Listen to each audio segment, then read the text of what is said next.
Hall & Wilcox acknowledges the traditional custodians of the lands on which this podcast is recorded. We pay our respects to their elders, past and present, and to all First Nations people joining us today.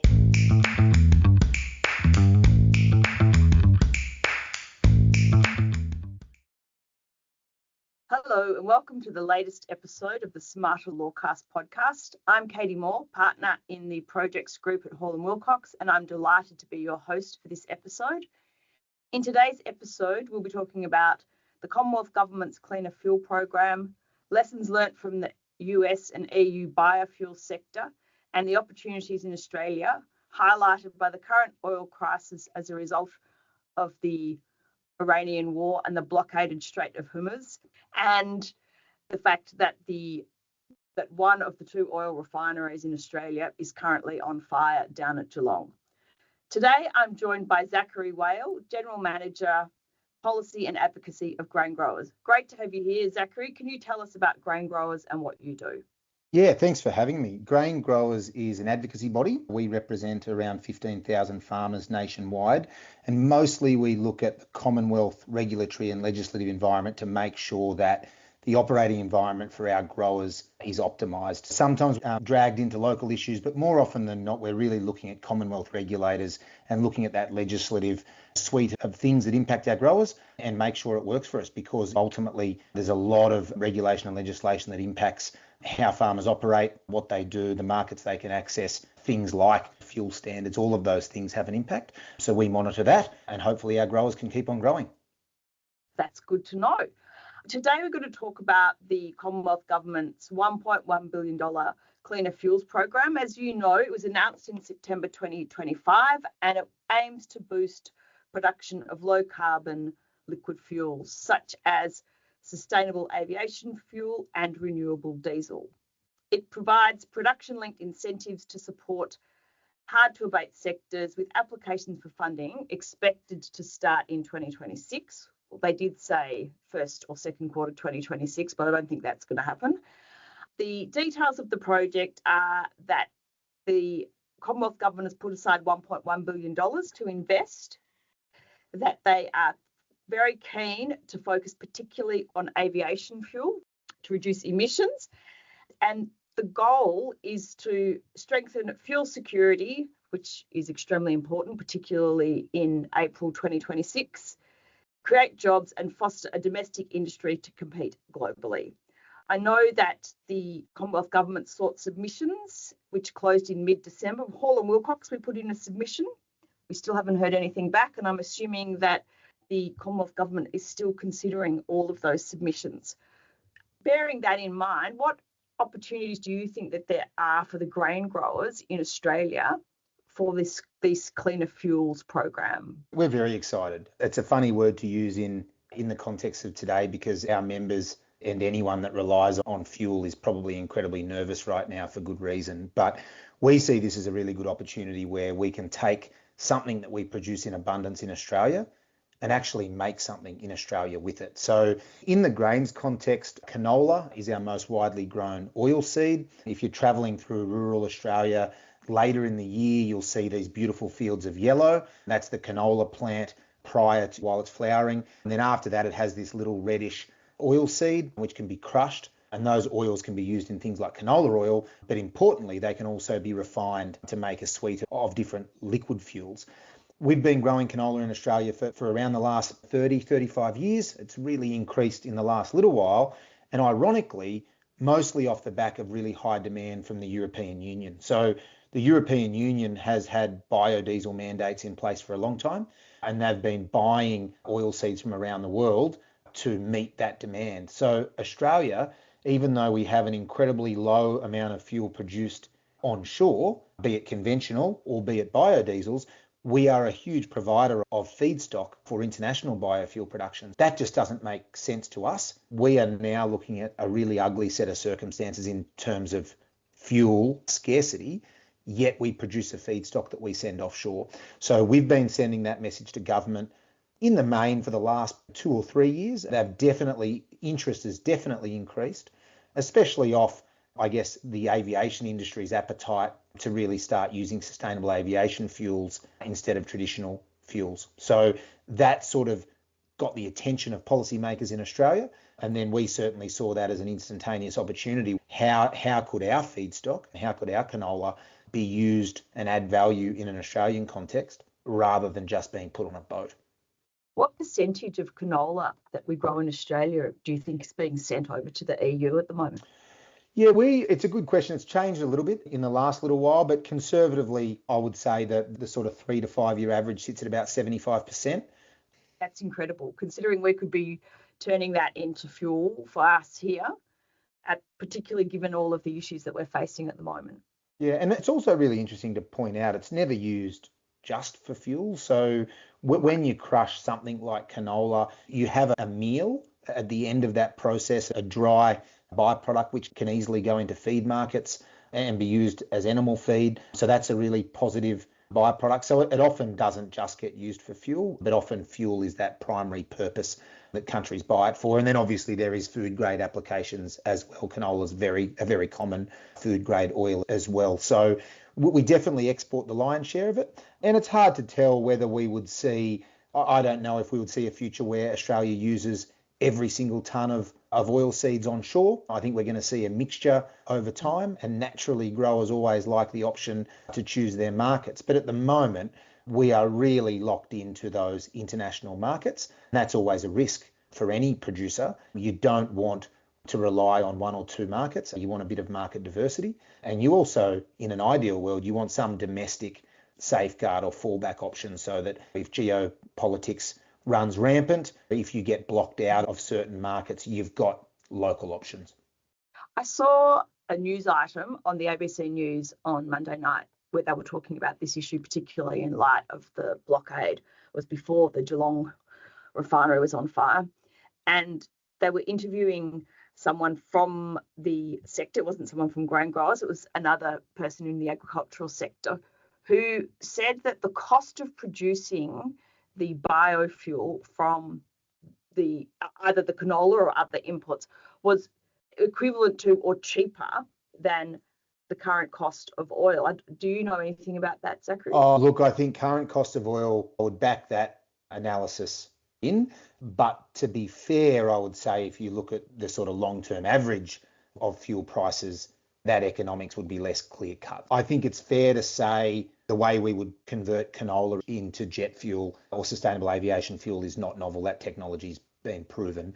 But it's fair to say that these technologies and these processes are rarely cheaper than using petrochemicals and crude to make it. And that's why government intervention is required. And you mentioned that the experience in the United States in your intro. I think it's really important to look to those markets because those markets wouldn't have been established if the government had its hands off the wheel.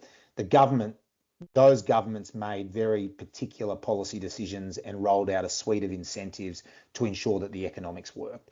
Now, the Australian government's definitely involved in that process. The Cleaner Fuels program, as you mentioned, is a really clear signal that there's going to be grants and capital funding to support the development of this new infrastructure.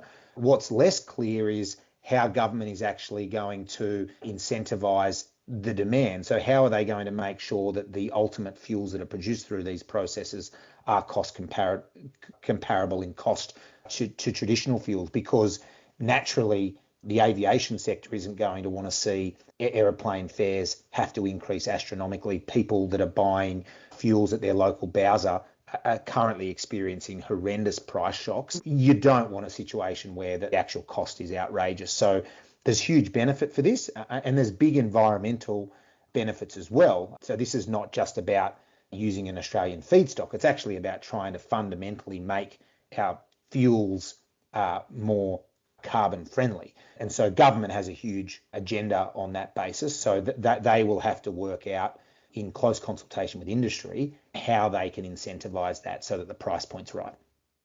On that topic, let's have a look at some of the incentives that they used in the US. And it's interesting to note, just on ethanol alone, and I do know that they also do biofuels, but in 2000, before the various incentives from the US government were put in place, there were 54 ethanol plants. By 2008, there were 170. So it just goes to, if you have the right incentives in place, you can get these outcomes. Some of the incentives included blending targets, which I think gets people comfortable with blending the biofuel or the biodiesel with the one that comes out of the ground, which then helps people take the uptake in that fuel. And I know that they increased quite significantly over time, but they came in at I think like about 10%, and then they went up over time. The other incentive were tax credits for fuel producers and blenders, and grants and loan guarantees to help build and expand plants. And I know, having been involved in some of these projects in the US, that the funding decreased. So the cost of the funding decreased when there was a government guarantee in place, which incentivized growers to band together and build these plants together to respond to the demand. What do you see would be some of the incentives that we could use here in Australia? Yeah, I think it's all of the above. Grain growers, our technical approved line on this is a suite of demand and supply side incentives. So we are a little bit agnostic on the particular mechanism, but what we are absolutely ironclad on is without those mechanisms, it will not happen. So I think you definitely need capital grants, and you definitely need to shore up the investment to actually build the hard infrastructure. That is critical. There is going to be some people putting their hands very deeply in their pockets to stand up the new infrastructure. For us, we need increased crush capacity. So prior to getting to refining, you've actually got to squeeze all of the oil out of the canola so that you've got something to refine. So they'll have to be co-located. There's a fair capital outlay there. And then, as you rightly said, then there's those different tax incentives, blenders credits to, I guess, enable the refiners to get that economics right so that the product that they're ultimately selling comes in at the right rate. So look, I think we're agnostic to which levers they pull. And I think there's actually a real role for industry and those that are in the refining and the blending game to be in lockstep with government on how that looks. We're probably focused at the moment more going back towards the farm gate. How do we make sure that our farmers have the support they need to credential their canola? Is the life cycle analysis robust and we believe it is, but how do the guarantee of origins and how all the different certification elements come together so that we can ensure that our feedstock's well placed to go in? So the challenge there is you could actually build an industry like this which becomes reliant on imported feedstock. So we could be bringing palm and other products in from overseas, from Southeast Asia, and have half an industry in Australia while our feedstock still goes on a boat to the EU. To the EU. So that's what we've got to avoid. We've got to look back to the farm gate and say, okay, as a feedstock provider, have we got all of our technical ducks lined up? And then probably, not to be dismissive, but I guess leaning on the refining sector and the industry that's actually going to build the hard infrastructure, how do they work with government to make sure they get the capital and policy supports to make it happen? If we do both of those things, we'll be really well placed. And I'd also say, I think the reason we're so confident about canola's role in this is we currently produce between, upwards of 5.5 million tonnes. And like I mentioned earlier, 75% of that goes into the EU. That's a big volume, and we've got a ready-made supply chain. So we are incredibly adept at putting that canola on trucks, trains, getting it to ports, getting it onto boats. Now, we will hopefully not put all of that on boats. We will divert that supply chain at some point, and we'll put it into a crush and then into a refinery. There's a lot of emerging feedstocks that I think will play a really important role for our fuel mix moving forward, but they're novel. So they're untried, they're not at volume. We don't necessarily have the ready-made supply chains. They will come, but canola is probably really well placed to give the industry the critical volume to get the industry running. And then over time, we change the specific feedstocks. And canola, I would say, then may play a diminishing role over the next 30 or 40 years into those markets. Not to be overly grainy, but there's also novel crops that are being developed with higher oil contents, very specifically designed for biofuels.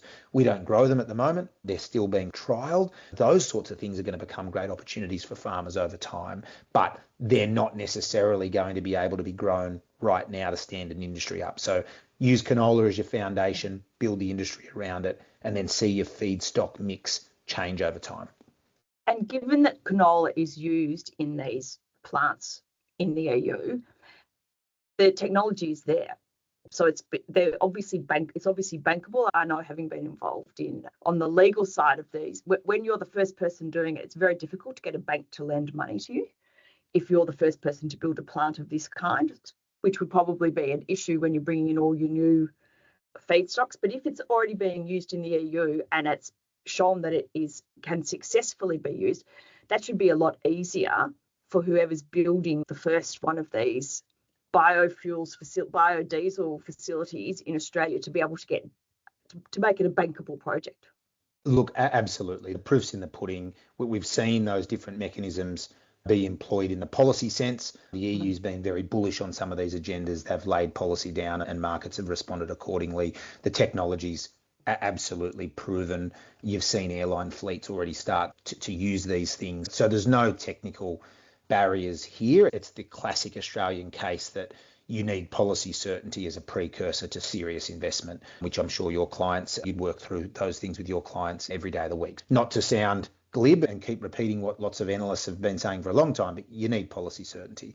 And I think without it, what you see is maybe, and there's some good case studies with Australian ethanol. We produce Australian ethanol. We export Australian ethanol. We don't use Australian ethanol in our fuel mixes because the government policy settings have never been right.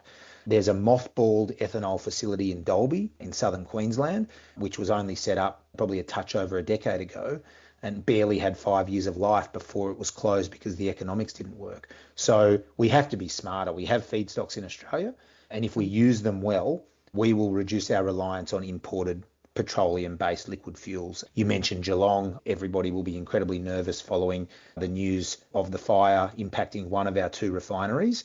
We rely on 91% of imported liquid fuels in Australia, yet we do have oil in Australia.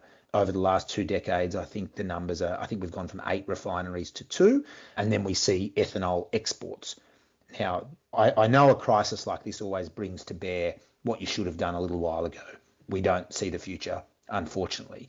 But to waste this opportunity would seem crazy to me because we've got locally grown feedstocks, we've got the processes. As you said, they're proven in other markets. We need government to think quickly and bring some of these processes to a conclusion so that the policy settings are right. And then in 5 years' time, or maybe longer, hopefully longer, when we see these big supply chain disruptions, we will be better placed. That I think the point that you made was, let's hope government. You said let's hope government acts quickly. Unfortunately, government doesn't appear to act quickly. Let's hope that, given the confluence of all the events that have come together, and I think it is probably opportune that the Commonwealth Government announced this Cleaner Fuels program, the $1.1 billion, that it was looking into it, and that they asked for submissions, as it turned out, in December 2025. So it probably sets them up to be able to be in a position to be able to act, at least not quickly, but at least more rapidly than it normally would in a circumstance like this. I think that's a really good point. And I think it just underscores that there's many benefits of doing this stuff. So why did the government start on this journey? They started on this journey because it would lead to cleaner fuels and it would lead to a change to our carbon output. If you think about this issue in April 2026, it also highlights that it has a co-benefit that decreases our exposure to imports. And so I think government is alive to that fact that there's multiple benefits of this stuff, and thank goodness they started when they did. And I like your point too. It's not about doing things quickly and getting them wrong. We need government to get it right, but these processes need to come to fruition because we're hearing from industry that they're lined up and ready to go, but they just need those settings to be locked down. Yeah, and we are in a state of crisis at the moment in terms of our fuel. Yep, absolutely. The fact that Qantas has just announced a massive increase to their aviation fuel bill shows that we need to come up with a solution to this problem, which has the added benefit of decreasing our carbon footprint. Yep. And look, I think even thinking more future focused, more regional jobs, more market diversity for some of our big commodity markets. And there's a lot of co-benefits that are really appealing here. Yeah, well, I was actually thinking, I was going to ask you a question about that. How would it change the rural scene? I'm assuming if you've got more than a few of these facilities, it's going to have a huge impact on rural Australia. Yeah, absolutely. I think agricultural value adding especially for bulk commodities like what we grow in the grains industry, it is often really hard to reach. We actually put most of these things in big boats and we send them to other markets. Chickpeas to India is a great example, grain to Indonesia. The value adding all happens offshore. And as a result, our sector doesn't see much economic benefit outside of the money they get for that commodity. You start to put a local crush facility in a medium-sized town, that's really meaningful. And regional Australia, I think post-COVID, we definitely saw a population boom in regional Australia. But if you look under that, it's more complicated. You need industries to support populations. That leads to better healthcare provision. That leads to more teachers and students in the local schools. It's all of those sorts of things. There's obviously not going to be a refinery in every small town, but it would have a material change to regional Australia. Thank you, Zachary, for today. That's some very interesting insights for our listeners in the conversation that we've had. I think it's something that we should keep a watching brief on, because I'm sure that the Commonwealth Government will come out with its recommendations now that they've been looking at the submissions for a number of months. I'd like to thank everyone for tuning in. As always, please get in touch with us if you have any questions or want to chat about anything we've covered. You can find our details on our website, which is hallandwilcox.com.au, and we will also put up the Grain Growers website so you can get in contact with Zachary. We're also on LinkedIn, and if you enjoyed today's episode, then rate, review or subscribe wherever you get your podcasts. Thanks again, and we'll catch you next time.